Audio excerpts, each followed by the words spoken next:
We have another huge trade going on in the NBA, this time involving the Sacramento Kings, the Chicago Bulls, and the San Antonio Spurs. Now, here are the full details. The Sacramento Kings, they will be trading away De'Aaron Fox to the San Antonio Spurs. They will also receive Jordan McLaughlin on the deal. The Chicago Bulls, they will receive Trae Jones, Kevin Huerter, Zach Collins, and their own 2025 pick via Spurs. Whereas the Sacramento Kings, they will be getting back 3 first-round picks, 3 second-round picks, Sidi Sissoko, and Zach LaVine. So the headline of this trade, Zach LaVine going to Sacramento Kings, De'Aaron Fox going to the San Antonio Spurs, pairing up with Victor Wembanyama. Now, immediately they become one of the best guard big man duo in the NBA, up there with Giannis and Dame, along with Mitchell and Mobley, and Cat and Jalen Brunson.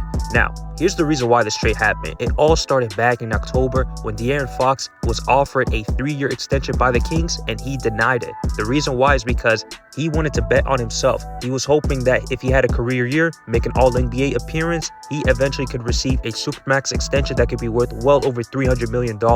And ever since that happened, things have went downhill since, because the Kings, they believe that he did not want to stay there, and the reports were mentioning that De'Aaron Fox was eventually going to request a trade, and his preferred destination was the San Antonio Spurs. Once those rumors came around, he mentioned those were not true, and then more reports came out mentioning that the Kings, they approached De'Aaron Fox on a possible trade. And the hype train of De'Aaron Fox going to the San Antonio Spurs really began to heat up within the past couple of weeks, and eventually, now it's happened. But what's interesting for San Antonio is that they have 3 point guards between De'Aaron Fox, Stephon Castle, who they just drafted with the 5th overall pick, and future Hall of Famer Chris Paul. Now, obviously, long-term, Stephon Castle and De'Aaron Fox are going to be the answer for San Antonio, but for right now, with this trade happening, is there a possibility that CP3 could eventually be traded as well, or even agree to a buyout from San Antonio? The jury is still out for that. As for Chicago, they're wiping their hands clean. They're going into rebuild mode, knowing that this team is not in position to compete. Even though they're currently the 10th seed, they're in playing position,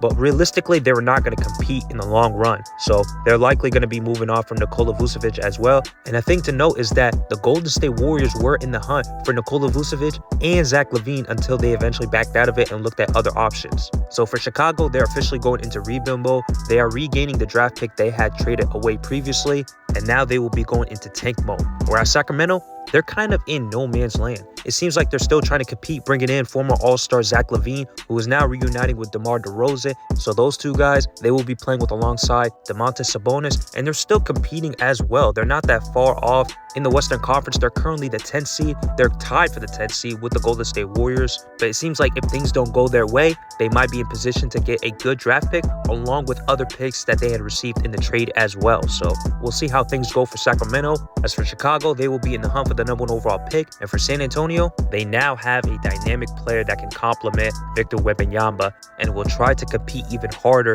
in the Western Conference. That's all for now, you guys. Make sure to like the video, subscribe to the channel, and share with others. I'll see you guys next time.